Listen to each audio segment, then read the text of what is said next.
வயிற்று பகுதியில் இருக்கக்கூடிய செரிமான சக்தி வந்து குறையுது. அதாவது அக்னி அப்படின்னு நம்ம சொல்லுவோம். இது வந்து நமக்கு மந்தப்படுறதுனால தான் நிறைய பேருக்கு நோய்களே வந்து உருவாகுது.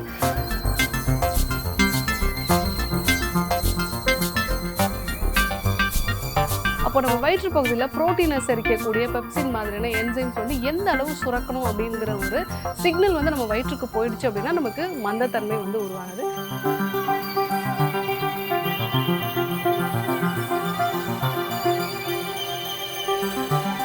மூன்றாவதா நம்ம தவறான தண்ணி குடிக்கிறது. ஸோ தண்ணி குடிக்கிறது என்ன டாக்டர் நம்ம வந்து தப்பு பண்றோம்னா,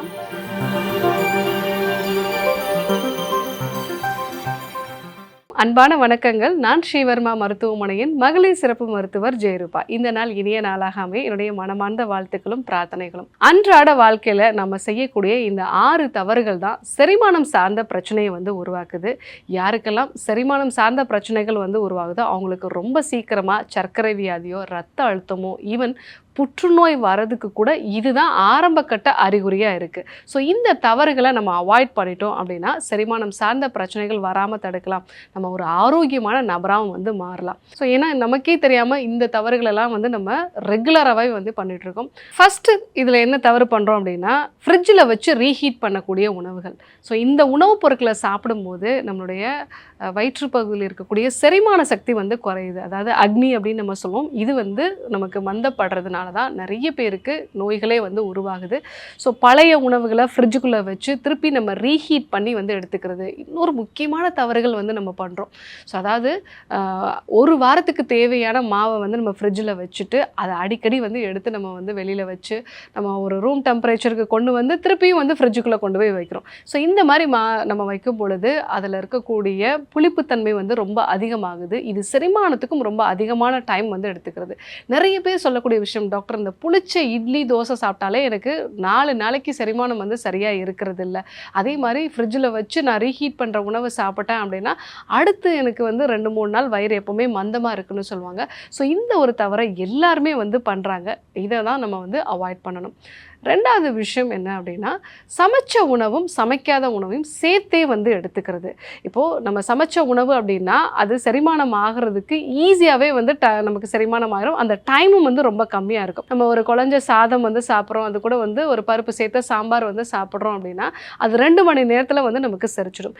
இது கூடவே சமைக்காத ஒரு சாலட் வகையான உணவுப் பொருட்களை சேர்த்தே சாப்பிட்றோம் அப்படின்னா இது செரிமானம் ஆகிறதுக்கு கொஞ்சம் டைம் வந்து எடுத்துக்கும். இது 2ம் ஒன்றா சேர்ந்து வந்து இருக்கும் பொழுது இந்த சமைச்ச உணவு அப்படிங்கிறது வந்து அதிகமாக புளிச்சு போகக்கூடிய ஒரு தன்மைக்கு வந்து மாறிடும். ஏன்னா நம்ம வயிற்று பகுதியில் இருக்கக்கூடிய ஆசிட் அப்படிங்கிறது வந்து செரிமானத்தை வந்து அதிகப்படுத்தும் பொழுது, அந்த செரிமானம் நடக்கும் பொழுது அது புளிப்புக்கூடிய ஒரு தன்மை வந்து உருவாகி நிறைய கேஸ் ஃபார்மேஷன் வந்து வரும். நிறைய பேர் வந்து வயிற்றில் நிறைய கேஸ் ஃபார்ம் ஆகுது டாக்டர், ஏப்பம் வருது அப்படின்னு சொல்கிறவங்க எல்லாருமே இந்த சமைச்ச உணவையும் சமைக்காத உணவையும் சேர்த்தே சாப்பிடக்கூடிய ஒரு வழக்கம் வந்து இருக்கும். ஸோ அந்த ஒரு விஷயந்தான் நம்ம வந்து அவாய்ட் பண்ணணும். ஸோ இது நாளடைவில் உங்களுக்கு வயிற்றில் கழிவுகள் வந்து தேங்க ஆரம்பிக்குது அப்படின்னா நிரந்தரமாக உங்களுக்கு செரிமானம் சார்ந்த பிரச்சனைகளை வந்து உருவாக்கிடும். மூன்றாவதா நம்ம தவறான தண்ணி குடிக்கிறது. ஸோ தண்ணி குடிக்கிறது என்ன டாக்டர் நம்ம வந்து தப்பு பண்ணுறோன்னா, சாப்பிட்றதுக்கு முன்னாடி அதிகமான அளவுக்கு வந்து தண்ணி குடிச்சிருது, இல்லை வந்து சாப்பிட்டதுக்கு அப்புறமா அதிகமான அளவுக்கு தண்ணி குடிக்கிறது. சாப்பிட்றதுக்கு முன்னாடி நம்ம வந்து நிறைய தண்ணி குடித்தோம் அப்படின்னா நம்மளுடைய அந்த டைஜஸ்டிவ் என்சைம்ஸ் எல்லாமே வந்து டைலூட் ஆகிடும். நம்ம ஸ்டொமக்கோட அக்னி அப்படின்னு நம்ம சொல்லுவோம், அந்த செரிமானத்துக்கான அக்னி அப்படிங்கிறது வந்து குறைய ஆரம்பிச்சிடும். இதுவே சாப்பிட்டதுக்கு அப்புறமா உடனடியாக நம்ம நிறைய தண்ணீர் வந்து எடுத்துக்கிறோம் அப்படின்னாலே நமக்கு வயிறு வந்து மந்தமான ஒரு தன்மைக்கு வந்து உருவாகும். யூஸ்வலாக வந்து நம்ம அரை வயிறு வந்து சாப்பிடணும், அதுக்கு மேலே வந்து கொஞ்சம் கால் வயிறு வந்து தண்ணீர் குடிக்கணும். இதை விட அதிகமாக வந்து நம்ம தண்ணீர் குடிக்கிறோம் அப்படின்னா அந்த செரிமானம் நடக்கும் பொழுது கேஸ் ஃபார்மேஷன் உண்டாகும். அதற்கான இடம் இல்லாமல் நமக்கு நிறைய ஏப்பம் வரக்கூடிய ஒரு நிலை, அந்த செரிமானம் அப்படிங்கிறதே மந்தப்படக்கூடிய ஒரு நிலை வந்து உருவாகும். ஸோ தவறாக நம்ம வந்து தண்ணீர் குடிக்கிறோம் அப்படின்னாலே செரிமானம் வந்து ரொம்பவே வந்து பாதிப்பை வந்து உண்டு பண்ணும். நிறைய பேருக்கு வந்து மந்தமாகிறதுக்கு காரணம் இது ஒன்று தான். நாலாவதாக நம்ம உணவை மெல்லாமல் வந்து சாப்பிட்றது, கடன்னு ஃபாஸ்ட்டாக வந்து சாப்பிட்றது.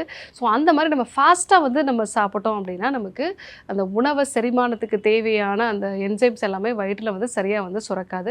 ஸோ நம்ம உமிழ்நீரோட நல்லா மிக்ஸ் பண்ணி அந்த நல்லா அதை வந்து மென்று சாப்பிடும்பொழுது தான் என்ன வகையான உணவுப் பொருட்கள்லாம் வருது அப்படிங்கிறது வயிற்றுக்கு வந்து ஒரு சிக்னல் போயிடும். நம்ம வாயில் நல்லா மெல்லும் பொழுது எந்த அளவுக்கு ப்ரோட்டீன் இருக்குது, எந்த அளவுக்கு வந்து கார்போஹைட்ரேட் இருக்குது, ஃபேட் எந்த அளவுக்கு இருக்குது அப்படிங்கிற மாதிரியான ஒரு சிக்னல் நம்ம வயிற்றுக்கு வந்து போயிடும். அப்போ நம்ம வயிற்று பகுதியில் ப்ரோட்டீனை செரிக்கக்கூடிய பெப்சின் மாதிரியான என்சைம்ஸ் வந்து எந்த அளவு சுரக்கணும் அப்படிங்கிற ஒரு சிக்னல் வந்து நம்ம வயிற்றுக்கு போயிடுச்சு அப்படின்னா நமக்கு மந்தத்தன்மை வந்து உருவாகாது. ரொம்ப ஃபாஸ்ட்டாக சாப்பிட்றதும் மிக முக்கியமான காரணம். சர்க்கரை வியாதி இருக்கிறவங்களுக்கு கரெக்டாக சாப்பிட்றாங்க, மென்று சாப்பிட்றாங்க அப்படின்னாலே அதுவே 50% அவங்களோட சுகர் லெவல்ஸை வந்து குறைக்கும். ஸோ அடுத்ததாக நம்ம முழு வயிறும் வந்து சாப்பிட்றது. முழு வயிறு அப்படின்னு சொல்லும் பொழுது வயிறு ஃபுல்லாக நம்ம வந்து சாப்பிட்டுட்டோம் அப்படின்னாலே நமக்கு ஒரு மந்தத்தன்மை வந்து உருவாகும். இதுவும் இந்த தவிர வந்து நிறைய பேர் வந்து பண்ணுறோம். இதில் இன்னொரு விஷயம் என்ன பண்ணுறோம் அப்படின்னா, காலையிலேருந்து சாப்பிடாமல் இருந்துட்டு நைட்டில் ஹெவியான மீல்ஸ் வந்து எடுத்துக்கிறது, அதுவும் லேட் நைட்டில் ஹெவி மீல்ஸ் வந்து எடுத்துக்கிறது. ஸோ இந்த ஒரு விஷயம் வந்து உங்களுக்கு செரிமானத்தினுடைய தன்மையை வந்து குறைக்க ஆரம்பிக்கும். அதையும் நம்ம வந்து அவாய்ட் பண்ண வேண்டியது அவசியம். கடைசியாக நம்ம பேக்கெட்டில் அடைக்கப்பட்ட உணவுப் பொருட்களை அதிகமாக வந்து எடுத்துக்கிறோம். ஸோ இது வந்து ப்ரிசர்வேட்டிவ்ஸ் நிறைய இருக்கிறதுனாலே, அதே மாதிரி அடிக்கடி வந்து நம்ம ஹோட்டலில் வந்து சாப்பிட்றது. ஸோ அது வந்து ஒரு டைப் ஆஃப் கட் பாக்டீரியாஸை வந்து நமக்கு வயிற்றில் மாற்றி அமைச்சிரும். நம்ம வீட்டிலேயே வந்து நம்ம ஹோம் ஃபுட்டு வந்து குக் பண்ணி சாப்பிட்றோன்னா அது ஒரு டைப் ஆஃப் பாக்டீரியாஸை வந்து நமக்கு கொடுக்கும். எத்தனை பேர் வந்து அது கைப்பட்டு அந்த உணவு வந்து சமைக்கும் பொழுது ஸோ அங்கே வெளிப்பகுதியில் இருக்கக்கூடிய கிருமிகள் எல்லாம் நம்ம வயிற்று பகுதியில் போகும் பொழுது வேறு விதமான கட் பாக்டீரியாஸ் வந்து நமக்கு வந்துடும். ஸோ இதனால் வந்து நிறைய கேஸ் ஃபார்மேஷன் உண்டாகுது, மலச்சிக்கல் மாதிரியான பிரச்சனைகள் வந்து உருவாகுது. முடிஞ்ச மட்டும் நம்ம வீட்டில் சமைச்ச உணவுகளே வந்து சாப்பிட்டோம் அப்படின்னா செரிமானம் சார்ந்த பிரச்சனைகள் வராது. இந்த 6 விஷயங்கள் தான் நம்ம வந்து அடிக்கடி பண்ணக்கூடிய ஒரு தவறுகளாக வந்து இருக்குது. ஸோ உணவை நம்ம ரீஹீட் பண்ணி வந்து சாப்பிட்றது, அதே மாதிரி தண்ணீர் வந்து தப்பாக வந்து குடிக்கிறது, ஸோ அதாவது சாப்பிட்றதுக்கு முன்னாடி அதிகமாக வந்து குடிக்கிறது, சமைச்ச உணவையும் சமைக்காத உணவையும் வந்து ஒன்றா சாப்பிட்றது, வயிறு ஃபுல்லாக வந்து சாப்பிட்றது, உணவை வந்து சரியாக மெல்லாமல் வந்து கடகடன்னு வந்து சாப்பிட்றது, நிறைய ப்ரிசர்வேட்டிவ் சேர்ந்த ஃபுட்டோ இல்லை வந்து ஹோட்டல் ஃபுட்டோ சாப்பிட்றது. இந்த 6 தவறுகள் தான் நமக்கு செரிமானம் சார்ந்த பிரச்சனைகள் வர்றதுக்கு மிக முக்கியமான காரணமாக இருக்குது. இதை அவாய்ட் பண்ணிட்டோம் அப்படின்னாலே நமக்கு நல்ல ஆரோக்கியமான செரிமான மண்டலம் வந்து உருவாகும், நோய்கள் வராமலும் வந்து தடுத்துக்கலாம். ஸோ இன்றைக்கி செரிமானம் சார்ந்த பிரச்சனைகள் வர்றதுக்கான மிக முக்கியமான 6 தவறுகள் என்னென்ன அப்படிங்கிறத நம்ம வந்து பார்த்தோம். ஸோ கண்டிப்பாக யாரெல்லாம் இந்த தவறுகளை செய்கிறாங்களோ அவங்களுக்கு இந்த விஷயத்தை வந்து சொல்லுங்கள். ஸோ நீங்களும் இந்த விஷயங்களெல்லாம் அவாய்ட் பண்ணிட்டீங்க அப்படின்னா நோய் வராமல் ஆரோக்கியமான ஒரு நபராக வந்து இருக்கலாம். இதே போன்று ஒரு நல்ல தகவலோடு உங்களை சந்திக்கிறேன். நன்றி, வணக்கம்.